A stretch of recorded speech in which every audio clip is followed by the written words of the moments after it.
السلام علیکم ورحمۃ اللہ وبرکاتہ۔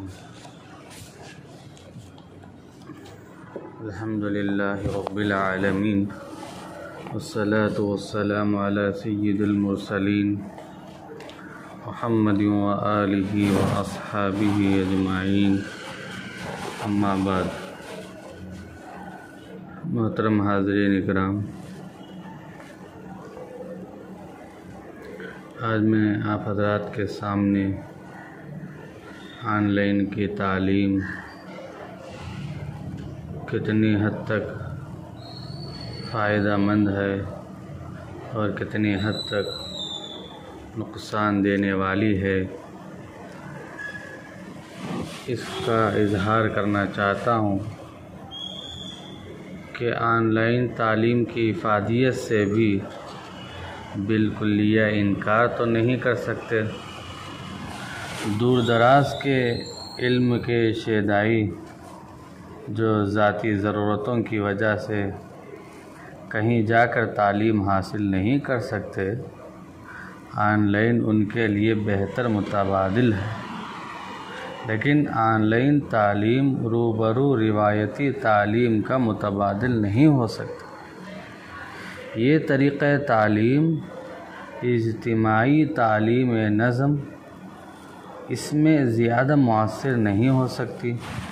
کسی حد تک سائنس، جغرافیہ جیسے مضامین میں جن کا تعلق انسان کی ذاتی تربیت سے نہیں ہے، مؤثر بھی مان لیا جائے، تب بھی ان بچوں کے لیے مفید ہے جو تعلیم کے لیے فکر مند ہیں۔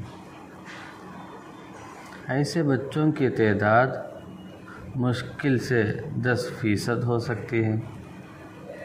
تعلیم اور تربیت کے لیے ایسا نظام کا ہونا ضروری ہے جو بالمشافہ ہو، آمنے سامنے ہو، جس میں استاد شاگرد آمنے سامنے بیٹھے ہوں، باہمی رابطہ ہو، تعلیمی و تربیتی ماحول ہو، نظام کا پریشر ہو۔ نظام ہی ڈسپلن اور کنٹرول قائم کر سکتا ہے۔ بچے مختلف نفسیات، مختلف ذوق، مختلف رجحانات کے ہوتے ہیں، ان کو ایک ایسا نظام ہی کنٹرول کر سکتا ہے جس میں بالمشافہ تعلیم ہو۔ انسان ہے، انسان نام ہے عقل و شعور، جذبات، احساسات کا۔ انسان روبوٹ نہیں ہے۔ ٹیکنالوجی کی دنیا میں ہو سکتا ہے، انسانوں کی دنیا میں نہیں ہے۔ کیا کوئی اس بات کو تسلیم کر سکتا ہے کہ احساسات، جذبات کے تبادلے میں آن لائن اظہار مؤثر اور کافی ہے؟ تعلیم کے ساتھ تربیت بھی لازم ہے۔ کیا میڈیکل، پولیس، فوجی ٹریننگ آن لائن کا تصور ممکن ہو سکتا ہے؟ جیسے ان کا ممکن نہیں ہو سکتا ہے تو دینی تعلیم کا کیسے ممکن ہو؟ بچے باہمی ماحول میں بہت کچھ سیکھتے ہیں، شعوری طور پر، غیر شعوری طور پر بھی، جس سے ان کی شخصیت کی نشو و نما بھی ہوتی ہے۔ اسی لیے ماہرین اس طرف خصوصی توجہ دیتے ہیں کہ تعلیمی ثقافتی تربیت کے لیے ماحول کی شفافیت ضروری ہے۔ آن لائن یہ ممکن نہیں ہو سکتا۔ بچے اچھے ماحول میں اپنے بڑوں سے، ساتھیوں سے زبان، تہذیب، طور طریقہ، نظم و ضبط، سلیقہ، آداب سیکھتے ہیں، ایک دوسرے سے متاثر ہوتے، ایک دوسرے کو سمجھنے کی طاقت پیدا ہوتی۔ عام طور پر دیکھنے میں آتا ہے وہ بچے جو ہاسٹل میں رہتے ہیں ان کی شخصیت زیادہ مستحکم ہوتی۔ انسان کی فطرت ہے کہ وہ کردار سے متاثر ہوتا، اور یہ اسی وقت ممکن ہے جب اچھا ماحول ہو، باہمی انسان روبرو ہو۔ آن لائن کے لیے اسمارٹ فون یا کمپیوٹر ضروری ہے۔ ظاہر ہے اس کی فراہمی صرف سرمایہ دار ہی کر سکتا ہے، عام آدمی کیسے کر سکتا ہے؟ کئی مقامات پر انٹرنیٹ کی سہولت نہیں ہوتی، جس کی وجہ سے آن لائن کا تعلیم ہونا مشکل ہوتا ہے۔ مدارس میں آن لائن تعلیم کچھ زیادہ مشکل اور زیادہ غیر مؤثر ہے۔ اسکول کالج میں سرٹیفکیٹ کا چسکا ہوتا ہے، اس لیے بچے آمادہ ہو سکتے ہیں، مدرسے میں کوئی دلچسپی نہیں ہو سکتی۔ چند ہی سرپرست جو دینی مزاج رکھتے ہیں اپنے بچوں کے لیے اس پر آمادہ ہو سکتے ہیں۔ عام طور پر اسکول تجارت کی منڈی ہے، اس لیے آن لائن تعلیم سے بچوں کے استحصال میں اضافہ ہوتا ہے۔ آن لائن تعلیم بچے پر جسمانی طور پر اثر انداز ہوتی ہے۔ بچوں کا باہمی کھیل کود، تفریح، گھر اسکول آمد و رفت نہ ہونے سے صحت متاثر ہوئی۔ موبائل یا کمپیوٹر کی اسکرین پر مستقل نگاہ کو لگانے کے فوکس سے بچوں کی بینائی متاثر ہوئی۔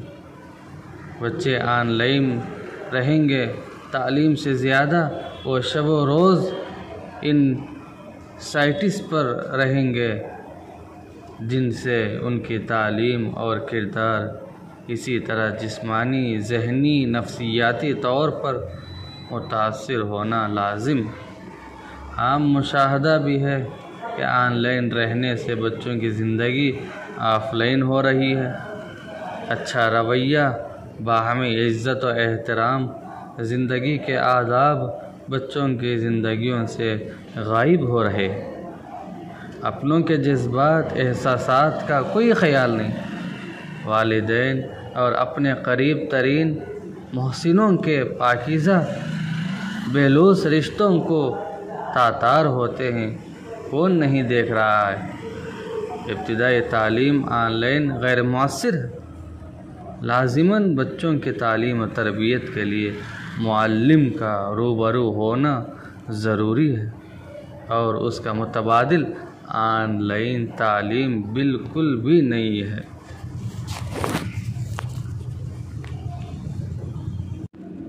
ابھی عنقریب میں ہمارا استاد محترم کا ایک خط بھی آیا تھا، ایک پیغام بھی امت تک پہنچا تھا کہ آن لائن تعلیم میں نفع کم ہے اور نقصان زیادہ ہے، کیونکہ نزول قرآن کا آغاز غار حرا میں ہوا۔ حضرت جبرائیل علیہ السلام سرکار دو عالم صلی اللہ علیہ وسلم کے خدمت مبارکہ میں اللہ کے حکم سے تشریف لے آئے اور فرمایا اقرا۔ آپ نے فرمایا ما انا بقارئ، میں پڑھا ہوا نہیں۔ حضرت جبرائیل علیہ السلام نے اپنے سینہ رسول اللہ صلی اللہ علیہ وسلم کے سینے سے لگایا اور پھر فرمایا اقرا۔ آپ صلی اللہ علیہ وسلم نے فرمایا ما انا بقارئ، میں پڑھا ہوا نہیں۔ اس طرح 4 مرتبہ ہوا۔ معلوم ہوا کہ قرآن و حدیث کا علم، تعلیم، تدریس کے ذریعے سینہ بسینہ منتقل ہوتا ہے۔ پھر حدیث جبرائیل مشہور ہے، جس میں حضرت جبرائیل علیہ السلام ایمان، اسلام اور احسان کی تعلیم حضرات صحابہ اکرام رضوان اللہ تعالی علیہم اجمعین کو دینے کے لیے خدمت رسالت میں حاضر ہوئے۔ اس وقت انہوں نے زانو تلمس تہ فرمایا اور آپ کے گھٹنے سے اپنے گھٹنے لگائے ہوئے تشریف فرمائے ہوئے تھے۔ تو اس سے بھی معلوم ہوا کہ تلمیذ کو، یعنی طالب علم کو چاہیے کہ استاد کے سامنے زانو تلمس تہ کرے۔ تعلیم و تعلم کا طریقہ اور اس کے آداب یہی ہیں کہ استاد و شاگرد آمنے سامنے ہو۔ علوم قرآن اور علوم نبویہ کی عظمت کا تقاضا ہے کہ شاگرد اور استاد کی خدمت میں حاضر ہو کر بالمشافہ علم حاصل کرے۔ یہ علم دین اللہ کا نور ہے۔ امام وکیع نے امام شافعی رحمہ اللہ سے فرمایا فَإِنَّ الْعِلْمَ نُورٌ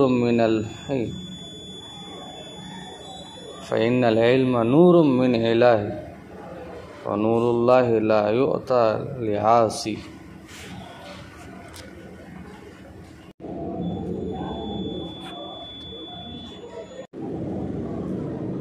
عزیزان گرامی، ذرا غور کیجئے، جب علم نور الہی ہے تو یہ استاد سے کوسوں دور رہ کر دوسرے کے دل میں، دوسرے کے قلب میں کیسے حاصل ہوگا؟ حضرات صحابہ اور اکابر کے واقعات شاہد ہیں کہ انہوں نے میلوں دور سے کافی طویل سفر کر کے محدثین کی خدمات میں پہنچ کر روبرو ہو کر علم حاصل کیا۔ حضرت برا رضی اللہ تعالیٰ عنہ کا واقعہ ہے کہ ایک حدیث جو دوسروں سے سنی تھی لیکن براہ راست بلا واسطہ اس حدیث کے راوی صحابی رضی اللہ تعالیٰ عنہ سے سماعت کے لیے طویل سفر فرمایا، تو آن لائن درس و تدریس مذکورہ ہمارے اکابر کے طریقے کے خلاف ہے۔ کیا حالات حاضرہ کی وجہ سے آن لائن تعلیم سے طلباء کو علم کی نورانیت حاصل ہو جائے گی؟ پتہ نہیں استاد اور کتاب کی عظمت ان کے دلوں میں اس وقت ہوگی یا نہیں، کس کو پتہ؟ پوری توجہ سے ہمہ تن گوش ہو کر استاد کے سامنے بیٹھنے کی صورت میں ہی طالب علم کا ذہن باہر گھومتا رہتا ہے، تو آن لائن کا کیا حال ہوگا؟ استاد مثلاً ہدایہ کا درس دے رہا ہو، جب استاد ہدایہ پڑھاتے رہے ہوں گے تو پتہ نہیں طالب علم کے ہاتھ میں ہدایہ ہوگی یا کوئی دوسری کتاب۔ تمام طلباء کو درسیات کی اونچی کتابیں اور دیگر درسی کتابوں کا ان کے پاس مہیا ہوں گی یا نہیں ہوں گی؟ مدارس میں طلباء کے لیے موبائل کا استعمال سخت ممنوع ہوتا ہے، اور اب آن لائن میں درس دے کر موبائل رکھنے پر مجبور کیا جائے گا۔ اگر حالات کی وجہ سے مدارس کھلنے میں تاخیر ہوگی اور تعلیم کا نقصان ہوگا تو آن لائن میں درس کی وجہ سے اس سے زیادہ نقصانات کا امکان ہے۔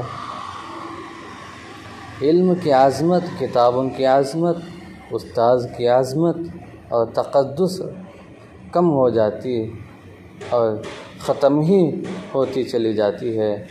آن لائن درس سے چاہے علم حاصل ہو جائے لیکن علم کا نور نہیں ملے گا، تعلیم کے ساتھ تربیت نہیں ہو سکے گی جو کہ علم کا اصل مقصد ہے، اخلاق کی بھی اصلاح نہیں ہو سکے گی، وغیرہ وغیرہ نقصانات کا زیادہ امکان ہے۔ اس لیے عزیزان گرامی، یہ ہمارے استاد خط کے ذریعے سے اپنے پیغام کو امت تک پہنچایا تھا، اور جب ہمارے اکابر اس کے نقصانات کا اظہار کرتے ہیں اور اس میں نفع کم ہے، نقصان زیادہ ہے، تو ہم اس سے کوسوں دور رہنا چاہیے اور اس سے بچنا چاہیے، احتیاط کرنا چاہیے۔ اللہ تبارک و تعالیٰ سے دعا فرمائیں، اللہ تعالیٰ ہم سب کو کہنے سننے سے زیادہ عمل کی توفیق عطا فرمائے، آمین و آخر۔